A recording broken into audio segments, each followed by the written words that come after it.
नमस्कार दोस्तों, आपका स्वागत है आप ही के अपने YouTube चैनल पे। और आज एक दंदनाती न्यूज जिसने बाजार को शायद थोड़ा सा डराया हो, जिसकी वजह से बाजार में वाकई फिर से वही पैनिक का मूड माहौल बना होगा। लोगों को लग रहा होगा कि जैसे अडानी के शेयर्स में पहले धूम धड़ाका देखने को मिला था, ऊपर की तरफ नहीं नीचे की तरफ, जब स्टॉक मार्केट क्रैश कर गई थी। अदानी के स्टॉक्स की है ना, जो 70% 80% तक जागे देते, सिर्फ एक बम फूटने की वजह से जो फोड़ा गया था हिंडनबर्ग रिसर्च, जो US based short selling company है। इस कंपनी ने एक दाव लगाया था कि अडानी समूह में जितना भी कारोबार चल रहा है और उसके अगेंस्ट में जो शेयर्स में जो भाव चल रहा है वो मैच नहीं कर रहा है। शेयर्स के जो प्राइसेस है वो इन्फ्लेटेड है और बाहर से ऑफशोर फंडिंग की जाती है, ये होता है वो होता है, बला बला बहुत सारे एलिगेशंस लगाए थे, आप सबको मालूम है। आज हम अडानी और हिंडनबर्ग की बात नहीं कर रहे, आज बात कर रहे हैं सेबी ने जब 27 जून को एक नोटिस भेजा। कहा हिंडनबर्ग को कि भैया शो कोज नोटिस, आपको कारण बताना होगा कि आपने अडानी के ऊपर इतना बड़ा दाव नेगेटिव क्यों खेला, नेगेटिव न्यूज क्यों फैलाई, आपने ये सब नॉनसेंस क्यों क्रिएट की जिसकी वजह से स्टॉक्स क्रैश हुए।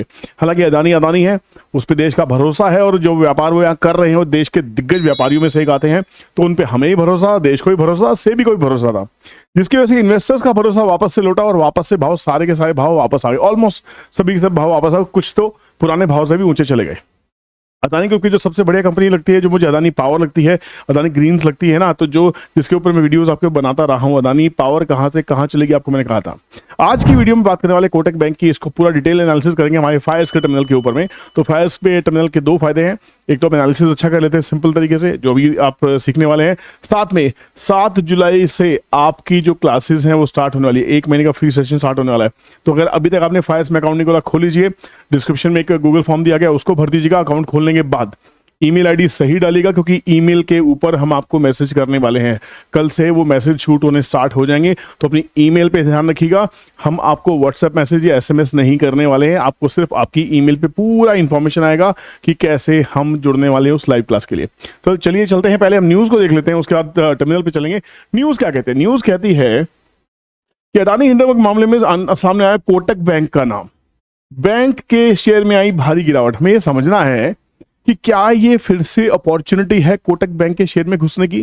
पूरा एनालिसिस करने की कोशिश करेंगे, समझते हैं पहले इस न्यूज को। इकोनॉमिक टाइम्स की न्यूज है, इसमें बहुत क्लियर लिखा है कि अमेरिकी शॉर्ट सेलर कंपनी हिंडनबर्ग के ऊपर में जब कारण बताओ नोटिस दिया गया, तो वहां पे हिंडनबर्ग रिसर्च ने भड़कते हुए इस मामले में कोटक महिंद्रा का नाम भी घसीट दिया। उन्होंने कहा कि अदानी शेयर्स के खिलाफ दाव लगाने के लिए कोटक महिंद्रा बैंक ने ऑफशोर फंड संरचना की थी। इस आरोप के बाद बैंक के शेयर धड़ाम हो गए। मतलब शॉर्ट सेलिंग करने के लिए हिंडनबर्ग ने जो ऑफशोर फंड्स को यूज किया था वो कोटक महिंद्रा बैंक ने अवेल कराए थे। अब इसके ऊपर में उसने ये भी कहा है कि जो सेबी ने जो अपनी चिट्ठी जारी की है उसमें कहीं पे भी कोटक महिंद्रा बैंक का सही से नाम नहीं लिखा है। उसने के ग्रुप का जिक्र किया है। के ग्रुप हो सकता है कोटक हो, के हिंडनबर्ग का कहना है कि वो के है जो वो कोटक महिंद्रा है। उन्होंने अपने महिंद्रा के चेयरमैन को भी इसमें घसीट दिया। तो बेसिकली न्यूज आपको गूगल पे मिल जाएगी, इसको ज्यादा डिटेल में पढ़ने की जरूरत नहीं है। बट अभी हमें क्या करना है, अभी चलते हैं चार्ट के ऊपर में। कोटक महिंद्रा एक बहुत बड़ा ग्रुप है, बहुत बड़ा नाम है हमारे देश में, ब्रोकिंग कंपनी चलती है, इनके बैंक चलते हैं, आप सब जानते हैं, और दिग्गज नामों में इनका नाम शुमार किया जाता है। तो यहाँ पे अगर चार्ट को देखने की कोशिश करें, बहुत ध्यान से चार्ट को देखिएगा।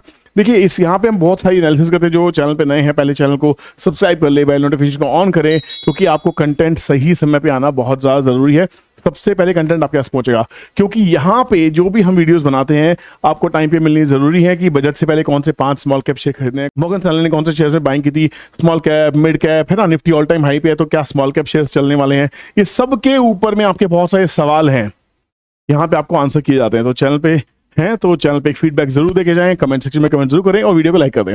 बात करते हैं कोटक बैंक की। कोटक बैंक के चार्ट को, डेली चार्ट को देखने की कोशिश करते हैं। पहले मंथली चार्ट के ऊपर चलते हैं। मंथली चार्ट पे एक्चुअली अगर आप देखेंगे, काफी टाइम से अगर देखते हैं तो कोटक महिंद्रा बैंक 2000 के आंकड़े को पार करने में तकलीफ महसूस कर रहा है। जब भी वो 2000 के ऊपर जाता है उसको वापस सेलिंग आ जाती है। तो बेसिकली हम कह सकते हैं कि ये जो जोन बना हुआ है कोटक महिंद्रा बैंक का 2000 से 2100 के बीच में, ये एक सप्लाई जोन का काम कर रहा है। ये सप्लाई जोन हो गया, क्योंकि जब भी वहां जाता है एक सेलिंग आती है। अब उसके बाद में 1700 से लेकर 1720 1650 के आसपास का ये जो जोन है, ये हमारा बात कर रहा है बाइंग जोन की बात।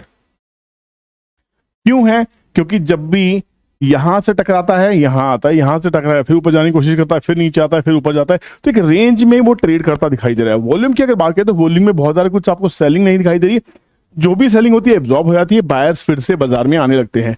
कोटक महिंद्रा बैंक का अब जो लेवल एनालिसिस निकल रहा है, ध्यान रखिएगा, किसी भी तरह की बाइंग सेलिंग एडवाइस नहीं है, अपनी एनालिसिस कीजिएगा, आपको लगे लेना है तो लीजिए, नहीं लेना तो मत लीजिए, कम से कम वॉच लिस्ट में डालिए, स्टडी कीजिए क्या करना है। पूरे महीने की जो कैंडल है वो एक डॉजी कैंडल फॉर्मेशन है, देखिए ठीक है ना। तो यहाँ पे डॉजी का मतलब है कि कंफ्यूजन, डॉजी का मतलब है जितनी बाइंग हुई उतनी सेलिंग हुई, कहीं ना कहीं बहुत ज्यादा इसमें कुछ खास देखने को इस महीने नहीं मिला है।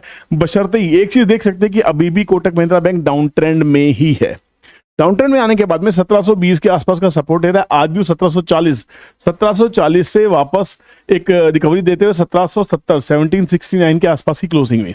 अभी जो नंबर्स हैं, हमें काम कैसे करना चाहिए क्या नहीं करना चाहिए, जो मेजर सपोर्ट है मैं कैसे फाइंड आउट करता हूं, ये मैं फाइंड आउट करता हूं मेरे ट्रेंड ट्रेडिंग कैलकुलेटर से।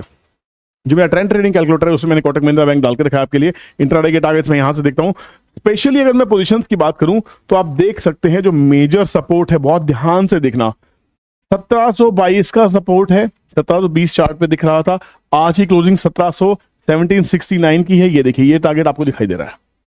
तो अभी भी ये लेवल इंटैक्ट है। कोटक महिंद्रा बैंक के ऊपर हिंडनबर्ग का अब ये जो एलिगेशन है इसका क्या असर पड़ेगा, अब लोगों को समझ में आ जाएगा। भैया सेबी ने जब अडानी को बचाया है, सेबी ने कहा है कि भैया अडानी क्लीन चिट है, आप बताइए आपने क्यों किया। तो यहां पे अगर वो आज वो कोटक महिंद्रा को घसीटने की कोशिश कर रहे हैं, 3-4% से अगर स्टॉक गिर रहा है तो मेरे हिसाब से एक बाइंग अपॉर्चुनिटी होनी चाहिए, या इसको और 1-2 दिन हमें देखना चाहिए कि क्या इसमें वाकई सेलिंग स्टार्ट हो रही है। 1720 का अगर लेवल हमारा टूट जाता है तो हम यहाँ पे फिर से दोबारा लेवल एनालिसिस करने की कोशिश करेंगे कि 1720 अगर जा रहा है हमारा तो उसके नीचे हमारे पास में क्या टारगेट्स रहेंगे या क्या सपोर्ट्स रहेंगे। 1720 के नीचे में हमारे पास में भी है 1681, this will be a very important support, then 1640।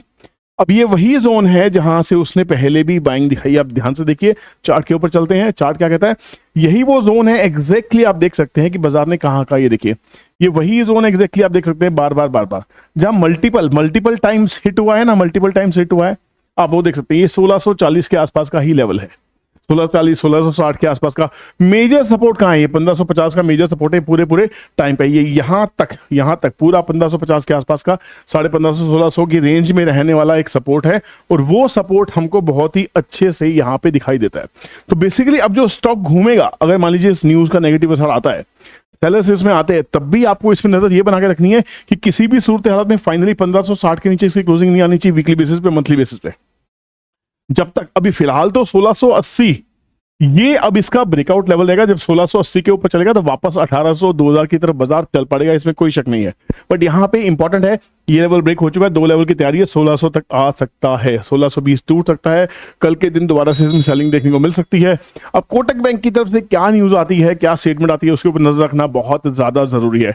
एक बार डेली चार्ट को देख लेते हैं कि डेली चार्ट हमारा क्या कह रहा है। ये मंथली चार्ट था, डेली चार्ट के जो हमारे सपोर्ट्स बन के आ रहे हैं वो देख लेते हैं। ठीक है, डेली चार्ट के जो सपोर्ट्स है वो भी बिल्कुल क्लियर है, 1720 से 1700 के आसपास का जोन है, वो इंट्राडे में काम करता है। अभी देखिए ये सपोर्ट बना था हमारा यहाँ पे, अब ये हमारा एक रेजिस्टेंस का काम कर रहा था, अब रेजिस्टेंस के ऊपर फिर दोबारा से सपोर्ट लिया गया, सपोर्ट लेके जब बाजार चला दोबारा से ट्राई हुआ, इसी सपोर्ट को ब्रेक करने के लिए नहीं हुआ, रिकवरी आई। तो अब कुछ भी हो, mother of all support becomes 1720, this becomes the mother of all supports. इसके नीचे अगर जाता है तो फिर हमारे पास में 1681 will act as a super duper support. तो प्लीज इस पर नजर बना के रखिए, लेवल एनालिसिस को ध्यान रखिए, नोट्स बना लीजिए, अपने जर्नल्स को तैयार कीजिए। ट्रेडिंग करनी है, इन्वेस्टमेंट करनी है, जब तक अपनी थ्योरीज को सेट नहीं करेंगे, एक प्लान नहीं बनाएंगे, आप काम नहीं कर सकते। सबसे पहले make your plan, then trade your plan, then invest your plan, है ना, as per your plan, as per your risk appetite, as per your money management, as per risk capital and as per your invested capital जो आपके पास में है।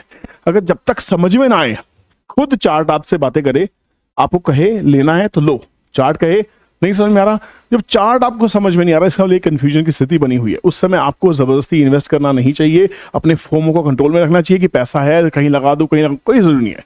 अगर पैसा bank में पड़ा रहेगा तो सेफ रहेगा, अपॉर्चुनिटीज मिलती रहेंगी। तो मेरे हिसाब से हिंडनबर्ग का कोटक के ऊपर एलिगेशन एक अपॉर्चुनिटी की तरह आ सकता है।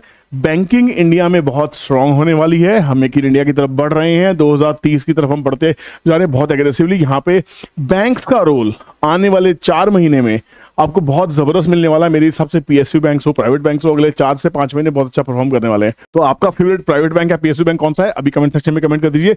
ज्यादा से ज्यादा कमेंट जिस बैंक के ऊपर आएंगे उसके ऊपर नेक्स्ट वीडियो आपके लिए जरूर लेके आऊंगा। आज के लिए इतना ही काफी है, बहुत बहुत शुक्रिया साथ देने के लिए। और अभी तक अगर आपने कमेंट नहीं किया है तो कमेंट कर दीजिए, वीडियो कैसा लगा, क्या चाहते हैं, क्या चेंजेस चाहते हैं, कुछ भी है ना जो आपको ठीक लगे, और अपना फेवरेट स्टॉक बता सकते हैं, सबसे बड़ी बात है। और लाइक कर दीजिए और दोस्तों में शेयर करना मत भूलिएगा। हम मिलते हैं किसी नई इंटरेस्टिंग वीडियो में, तब तक के लिए टेक केयर, बाय बाय, जय हिंद।